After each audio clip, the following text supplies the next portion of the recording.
Hello friends, Adam here with FED. We got some more gameplay footage from Fire Emblem Engage, and I'm pretty excited about it. It's pretty good stuff. Starting our little mage boyfriend here. So let's watch it together, and then we'll discuss and analyze it.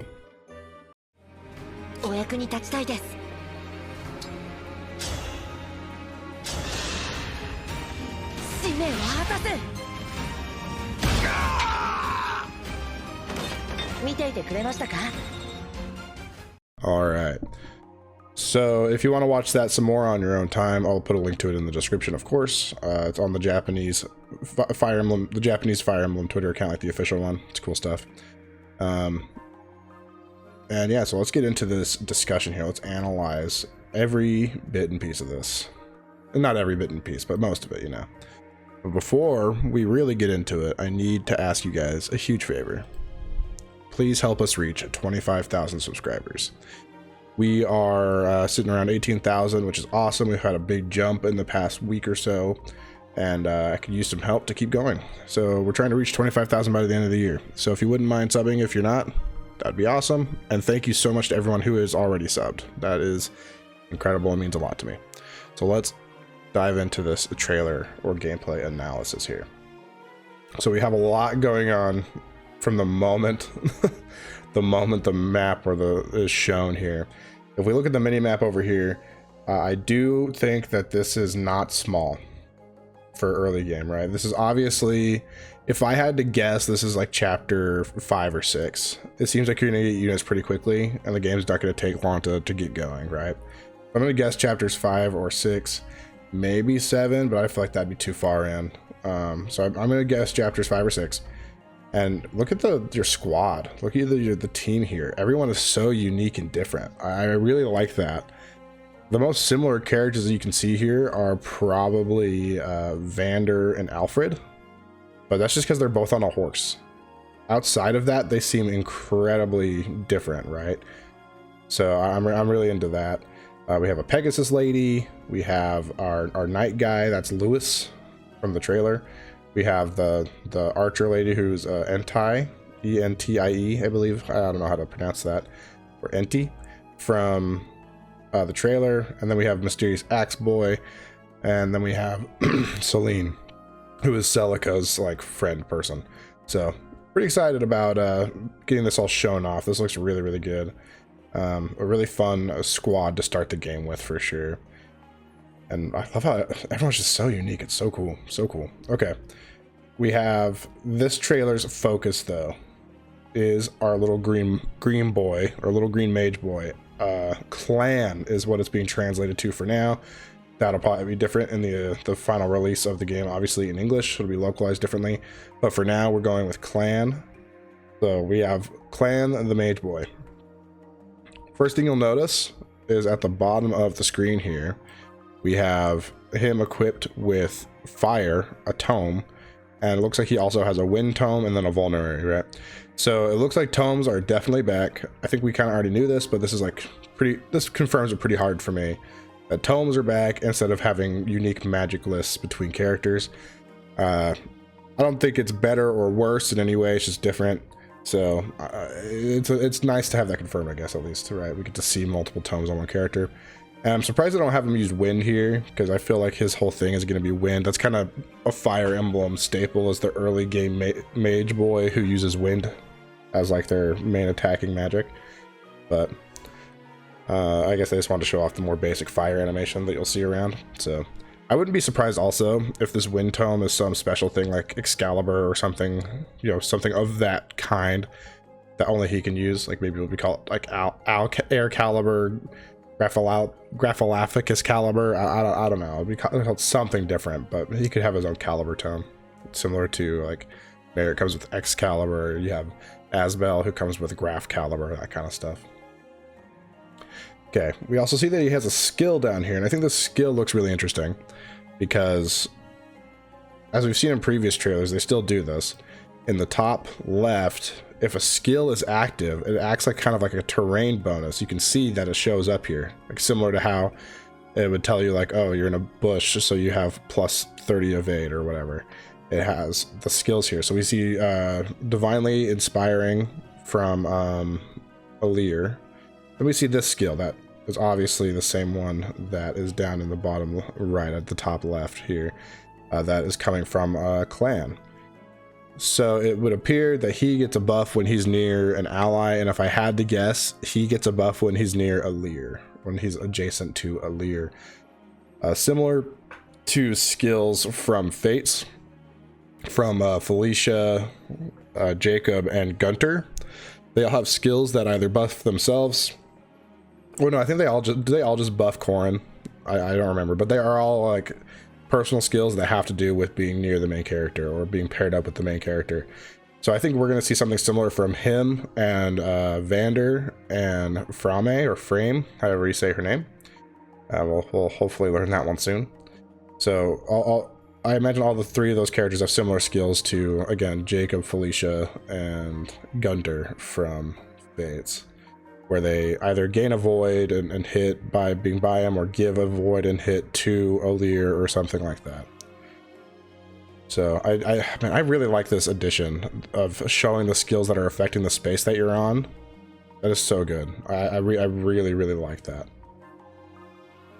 And also, probably confirming what we just talked about, that it gives him some sort of hit bonus by being next to Alir.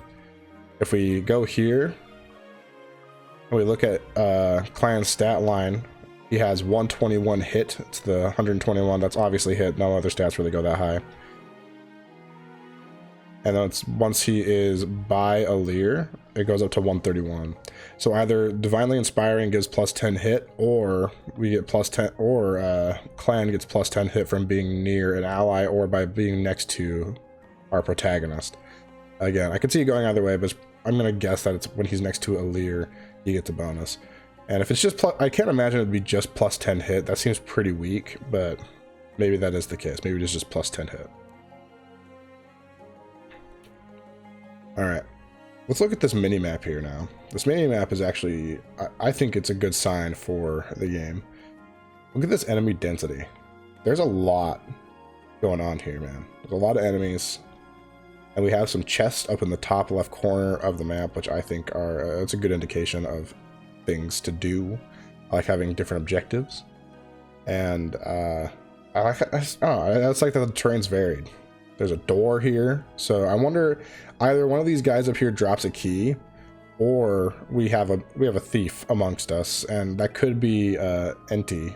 Enti could be the I could see the little archer lady. I could see her being a thief of some kind, similar to the class in the outlaw class in Fates. I just see a lot of similarities to Fates in this game. A lot of similarities to Fates. So obviously some doors that need to be open, and then up by the treasure chest that looks like breakable walls. I like breakable walls in Fire Emblem. I just like different paths you can take. I think like it's cool, and also it's like a convenience thing. So like you could just charge into the throne room or whatever where that boss is, obviously, and you can break the walls and get the chest instead of having to go around if you want to. But like look at all that juicy experience you'd be missing out on. Yeah, big fan of the map design right here. It seems varied enough. It looks like there's like some side challenges and stuff. And it looks like the game does a pretty good job of mixing like weapon types. So up here, up at the top, look at this frame, this top left quadrant here, we have a sword fighter guy, and then it looks like two axe fighter guys. So it's just nice to have that mix. So it's like, oh, if you just send a lance boy to fight the sword boy, you're probably going to get jacked up by the axe guys. Yeah. Lance boy, sword dude, axe guys. Yep. Guess that's what we're going with for now. And I'm starting to think more and more that that's going to play into the break system, but we'll see. We don't know for sure, I guess. Okay. Sorry, that was a lot to unpack there. Moving forward, we get to see he selects attack and then selects the enemy, and we still haven't seen any weapon durability. Normally in Fire Emblem, right on this screen, you would see how much weapon durability your tome or sword or whatever had, right? Still no weapon durability, which is interesting. Especially considering that this magic attack, it doesn't take any HP. So we saw the Warp Ragnarok in the first official trailer, right? Where Selene was engaged with Celica, and they used Warp Ragnarok, some skill that allows them to warp, then do a big magic attack thing, which honestly, really cool concept. Big fan of that. Like give them rewarp and then a big attack. That's fun. Like in the same turn. But here, and that only cost them 1 HP. So I'm thinking that HP is going to be reserved, like as a cost for things that get, you know, like for strong combat arts and stuff like that. But only 1 HP doesn't seem like that much to me. So I'm interested to see what else cost HP to do. Maybe it's only when you're engaged that it costs HP.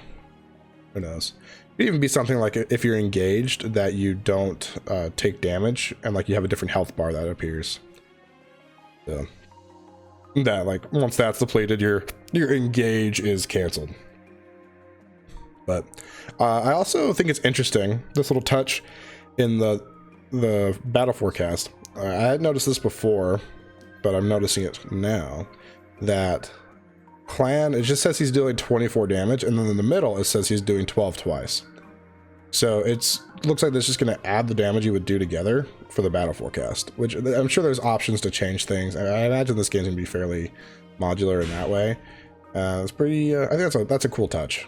I like that, actually. I like this crit animation is really clean. I love that you can like see like the pages flying off the book and like lighting on fire. This game is just, I feel like this game is really hitting the style of Fire Emblem for me that Three Houses missed. Just over the top flashy stuff. And like the attack itself isn't that crazy. He just like does an attack. I imagine that's similar to his normal attack animation. But it just works. The animations in motion in this game, like the art in motion looks really good. Nice critical, guy gets bodied. Cool, cool, cool, cool, cool. And then we get our screen here where he is 100 experience away from a level up, again confirming that for us. 300 SP, the SP still doesn't go up for a kill. Still haven't seen that change, so I'm curious what that's going to be. It might be, maybe that's something to do with like engage points or something, but I think they'd call that like EP or something. I'm interested to see what that 300 SP is for, because and it seems like unpromoted classes have 300, but then Vander had more if I remember correctly, so interesting stuff. And then we get a little bow and stuff, so that's cool. Cool stuff. There's a lot to take in from this little gameplay snippet that I'm pretty excited about personally. Last thing to note, this does show again that we have Sigurd, Marth, and Celica as emblem rings at this point. So they're definitely the first three that you get. I think that's pretty easy to say and see. So it's very cool stuff. And now, for those who care about this, we can like have a little character analysis here for our boy Clan. I can't read Japanese, but I think there's a couple of things to glean here that are interesting. If you notice, they Clan and Frame have their braids on opposite sides. I don't know if that matters too much, but I think it is to show, you know, like they're very different. If you look at Frame's braid, the red or pink in it isn't consistent going along the side like it breaks, you know? I understand it's still a pattern, but it isn't consistent.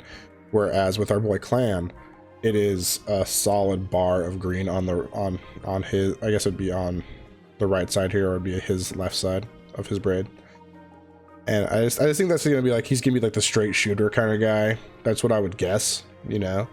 And Frame is going to be the hot-headed, over-the-top one. And I think these guys are going to act as our Cain and Abel, our red and green archetypal people. So I'll let this play really quick for those who care about listening to this. すみません。先ほどは驚きのあまり自己紹介もせず、僕は第33代竜の森人クランです。どうぞお見知りおきを。 All right, I let it play. There you go. That's for you guys who care about this kind of stuff. Someone translated it in the comments or the replies, is that what you call it, on Twitter? In the replies here, that says he introduces himself as the 33rd generation of Dragon Guardians. So Vander was the 32nd generation. So I guess like Vander is like training these two to be Dragon Guardians, is probably what I would guess. So I don't know if it's like a family thing. Are they related to Vander, or is it like appointed by some divine hierarchical person who tells them to do it? I'm interested to find out more about that. So yeah, thanks for watching, guys. Make sure to please help us reach 25,000 subs. Subscribe to the channel. We are gonna keep making all sorts of Fire Emblem Engage content. Anytime there's a new gameplay thing, we're gonna look at it, analyze it, and go deep in it, which I'm excited to see more. It looks like we're gonna get about, if I had to guess, we're gonna get like one of these a week, like a character sneak peek type of thing from this Fire Emblem Japan account on Twitter. So I will definitely be covering it the best I can. So yeah, thanks for watching. Subscribe, leave your thoughts in the comments, and I'll catch you next time, friends.